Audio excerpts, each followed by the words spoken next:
প্রতিপাদ্য বিষয় পুষ্টি বৈষম্যের দিন শেষ। বৈষম্যটা আমরা দেখছি যে আমাদের ফ্যামিলি থেকে, বিশেষ করে মানে বেশিরভাগ ফ্যামিলি থেকে সন্তান জন্মের পর পরে দেখবেন যে এটা শুরু হয়ে যায়। ছেলে বাচ্চাটাকে ভালো মাছের পিসটা দেওয়া হচ্ছে, মেয়ে বাচ্চাটার জন্য লেজ রেখে দেওয়া হচ্ছে বা ছোট একটা পিস রেখে দেওয়া হচ্ছে। ওই জায়গা থেকে কিন্তু বৈষম্যটা শুরু হয়ে যাচ্ছে। অথচ দেখেন বর্তমান আমাদের শিক্ষার দিকে যদি আমরা বিবেচনা করি, অথবা আমাদের চাকরি বাকরির দিকে বা বিভিন্ন অবস্থানের দিকে যদি বিবেচনা করি, বাংলাদেশে এখন কিন্তু মহিলারাই আগায়। মহিলারাই এই পুষ্টির দিক দিয়ে বৈষম্য শিকার হচ্ছে। মহিলারাই অনেক অনেক আগে গেছে। আমাদের মেডিকেলে এখন অ্যারাউন্ড 70% মেয়ে, এবং মেয়েদের অবস্থা এরকম হয়ে গেছে যে মেয়ে ডাক্তাররা ছেলে পাচ্ছে না, ডাক্তার ছেলে বিয়ে করে, এরকম অবস্থা হয়েছে। আসলে এটা ফ্যাক্ট।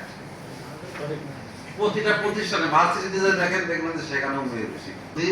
এই বৈষম্যটুকু আমরা সেই শুরু থেকে যদি দূর করতে পারি, তাহলে দেখবেন যে আমাদের এই মেয়েরা, আমাদের মহিলারা আমাদের দেশ গঠনে আরো অনেক অনেক গুরুত্বপূর্ণ ভূমিকা রাখতে পারবে।